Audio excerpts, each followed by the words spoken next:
Bulletin में सबसे पहले आपको बताएं, पंजाब हुकूमत का लॉकडाउन में मजीद नरमी का फैसला। पब्लिक ट्रांसपोर्ट, शॉपिंग मॉल्स और ऑटो इंडस्ट्री को काम की इजाजत देने का फैसला कर लिया गया है। वज़ीर आला ने मंजूरी दे दी, SOPs तलब कर लिए गए। सूबाई हुकूमत ने ट्रांसपोर्टर्स के साथ इजलास आज होगा। शहर के अंदर और शहर से बाहर ट्रांसपोर्ट चलाने की इजाजत मुतवक्के है। वजीर तिजारत मियां असलम इकबाल ने कहा कि पीर से शॉपिंग मॉल्स और ऑटोमोबाइल इंडस्ट्री को इजाजत दे दी जाएगी। शॉपिंग मॉल्स के औकात कार का भी तयन कर दिया गया।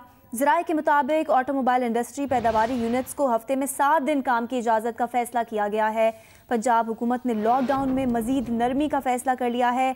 पब्लिक ट्रांसपोर्ट, शॉपिंग मॉल्स और ऑटो इंडस्ट्री को काम करने की इजाज़त देने का फैसला कर लिया गया है।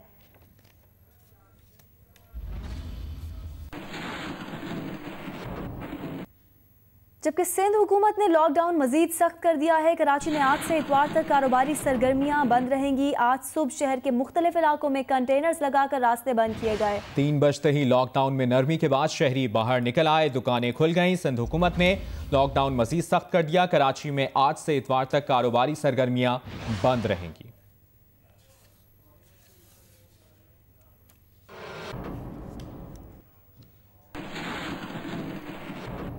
गवर्नर सिंध इमरान इस्माइल ने सिंध कोरोना रिलीफ ऑर्डिनेंस की मंजूरी दे दी। ऑर्डिनेंस के तहत कोरोना वायरस से मुतासरा तबकात को समाजी मौशी रिलीफ मिल सकेगा। नुमाइंदा जियो न्यूज़ कामरान रजी हमारे साथ मौजूद हैं। कामरान, अवाम को इससे क्या फ़ायदा मिलेगा?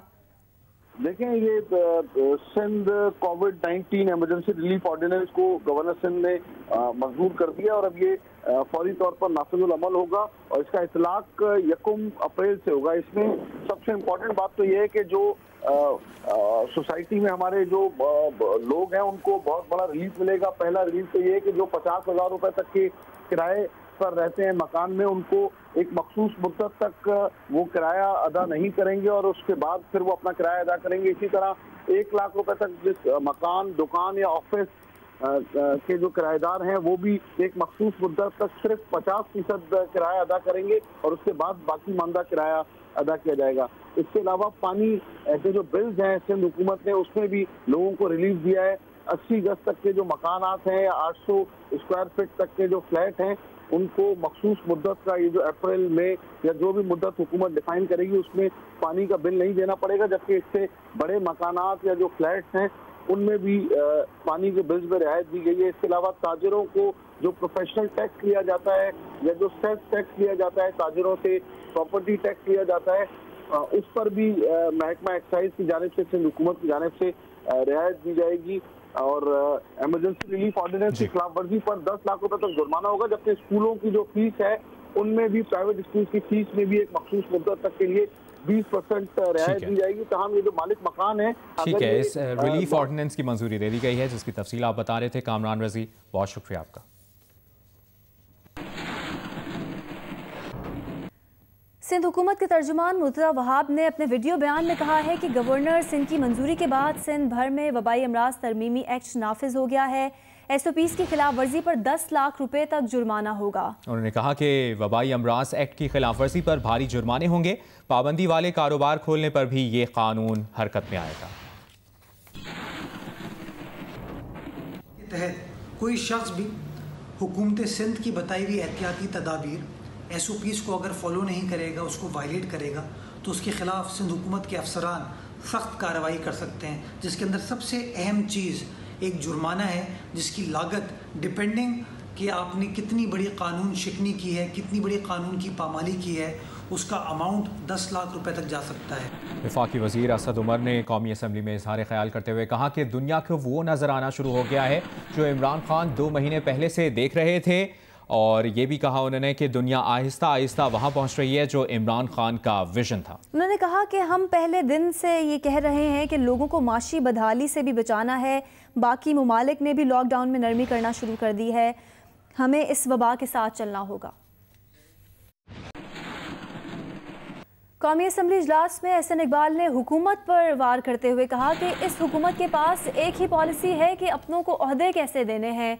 हमें जो आलमी सतह पर $5 अरब रिलीफ मिला है ये उसे भी उड़ा देंगे। शाह महमूद कुरैशी को भी निशाने पर ले लिया और कहा कि बजाय सिंध को फतह करने वज़ीर ख़ारजा ओवरसीज़ पाकिस्तानीज़ की वापसी का प्लान देते, पाकिस्तानियों की वतन वापसी के लिए हंगामी प्लान बनाएं, ईद पर घर पहुँचाएँ, पाकिस्तान दुनिया का वाहिद मुल्क है जहां इस वक्त जब कोरोना तेजी से फैल रहा है, लॉकडाउन खत्म कर दिया गया।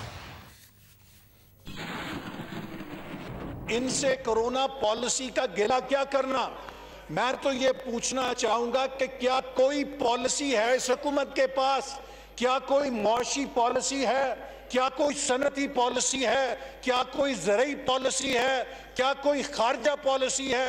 क्या कोई सिक्योरिटी पॉलिसी है? सिर्फ एक पॉलिसी है कि अपने चहेतों को, अपने सोशल मीडिया के जियालों को जो गालियां देते हैं अपोजिशन को, उनको वजारतों के ओहदे कैसे बांटने हैं।